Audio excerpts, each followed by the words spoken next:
নমস্কার, আমি অভিক। আমার ফেসবুক পেজ এবং ইউটিউব চ্যানেলে সবাইকে স্বাগত। মহাভারতের মারাত্মক যুদ্ধের পরে কুরুক্ষেত্রের রণাঙ্গনে শুধু হাহাকার এবং মহাভারত শেষ হয় এক শান্তিময় শূন্য পরিণামের ভেতর দিয়ে। প্রথমে কৃষ্ণের দাদা বলরাম, তারপরে শ্রীকৃষ্ণ ভগবান হয়েও পরলোক গমন করলেন। মহাপ্রস্থানের পথে বেরিয়ে সত্যবাদী যুধিষ্ঠির হারালেন তার 4 পাণ্ডব ভ্রাতা এবং প্রিয়া দ্রৌপদীকে। এক কুকুরকে সঙ্গী করে তিনি পৌঁছলেন স্বর্গে। স্বর্গে যখন যুধিষ্ঠির পৌঁছলেন তখন তাকে স্বাগত জানালেন স্বয়ং ইন্দ্রদেব। বললেন, আপনার জন্যে স্বর্গ প্রস্তুত রাখা হয়েছে মহারাজ, দয়া করে স্বর্গে চলুন। কিন্তু স্বর্গে গিয়ে যুধিষ্ঠির কি দেখলেন? দেখলেন যে স্বর্গে মহানন্দে লুটোপুটি খাচ্ছে দুর্যোধন। দুর্যোধন স্বর্গে ঘুরে বেড়াচ্ছেন কর্ণ। দুঃশাসন স্বর্গে রাজ করছে। যুধিষ্ঠির মাথা নাড়ছেন, বলছেন, না না না না না, আমার ভাই কোথায়? এরা যদি স্বর্গে স্থান পায় তো স্বর্গের থেকেও যদি উঁচু কিছু থাকে, ভালো কিছু থাকে, তাতে আমার ভাইদের স্থান পাওয়ার কথা। আমার ভ্রাতা অর্জুন, ভীম, নকুল, সহদেব, তাদের স্থান পাওয়ার কথা। তারা কোথায় ইন্দ্রদেব?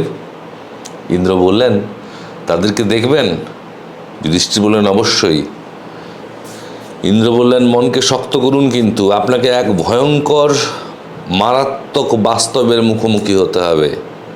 তার থেকে যেটা পাচ্ছেন সেটাকেই উপভোগ করুন। যুধিষ্ঠির বললেন, না, আমি আমার ভাইদের, আমার প্রিয়াকে না দেখে আমি শান্তি পাবো না। ইন্দ্রদেব বললেন, তাই হোক।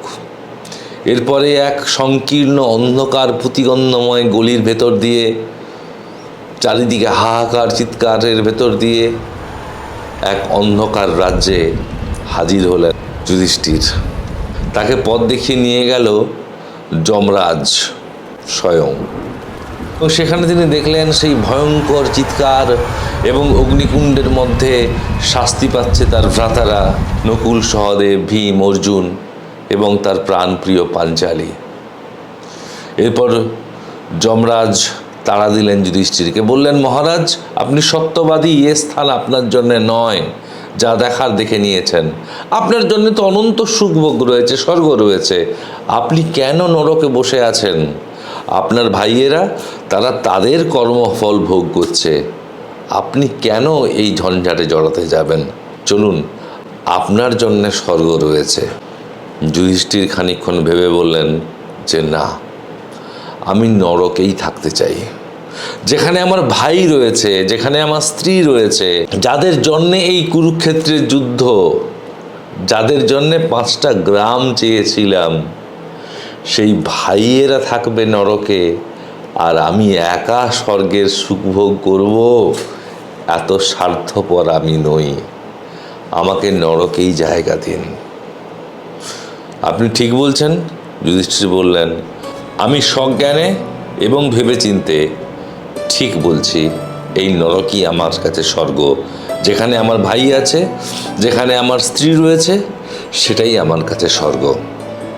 বলার সাথে সাথে একই দেখা গেল সেই নরকটা আর নরক নয়, সেটা স্বর্গ হয়ে গেছে। এবং স্বয়ং ইন্দ্র হাজির হলেন এবং ইন্দ্র যুধিষ্ঠিরকে বললেন, আমি আপনার একটা ছোট্ট পরীক্ষা নিচ্ছিলাম। আসলে আপনি এতক্ষণ যা দেখেছেন, দ্যাট ইজ অ্যান ইলিউশন। আপনার জন্য বানানো হয়েছিল। আপনার ভাইয়েরা সত্যিই স্বর্গে আছে। দুর্যোধন, দুঃশাসন এরা মোটেও স্বর্গে নেই। কিন্তু আপনার জন্য একটা ইলিউশন বানিয়েছিলাম, এটা দেখার জন্যে যে আপনি কাকে প্রায়োরিটি দেন, আপনার সম্পর্ককে নাকি আপন স্বার্থপরতায় নিজের স্বর্গ লাভকে। আজকে বুঝতে পারলাম মহারাজ, কেন আপনি ধর্মপুত্র। তাই চলুন, সত্যিকারের স্বর্গে চলুন। সেখানে আপনার ভাই, আপনার স্ত্রী আপনার জন্য অপেক্ষা করছে। এভাবেই মহাভারত এক সুন্দর একটা মরাল লেসন আমাদেরকে দিয়ে যায়। কি মরাল লেসন? মরাল লেসনটা এটাই যে স্বর্গ বা নরক কোনো বিশেষ জায়গা নয়, কোনো বিশেষ স্থান নয়। এমনটা নয় কি স্বর্গ উপরে রয়েছে আর নরক মাটির তলায় রয়েছে, এমনটা নয়। স্বর্গ বা নরক দুটোই হচ্ছে একটা মানসিক অবস্থা। আপনি মনের মধ্যে স্বর্গ তৈরি করতে পারেন, আপনি নিজের ঘরে স্বর্গ বানাতে পারেন, আর চাইলে ঘরকে নরক বানাতে একটা মুহূর্ত সময়ও আপনার লাগবে না। মানুষের মাঝেই স্বর্গ নরক, মানুষের মাঝেই সুরাসুর। বিখ্যাত জার্মান নাটক ফাউস্টে আমরা দেখতে পাই, বা তার ইংরেজি অনুবাদ ডক্টর ফস্টাসে, সেখানে শয়তান মেফিস্টোফিলিসকে ডক্টর ফস্টাস প্রশ্ন করছে যে আচ্ছা নরক কোথায়, নরক জায়গাটা কোথায়, লোকেশনটা কোথায়? উত্তরে মেফিস্টোফিলিস বলছে স্বর্গ বা নরকের নির্দিষ্ট কোনো জায়গা নেই, যেখানে আমরা যাই সেটাই নরক হয়ে যায়। তাই আমরা কাকে চুজ করব?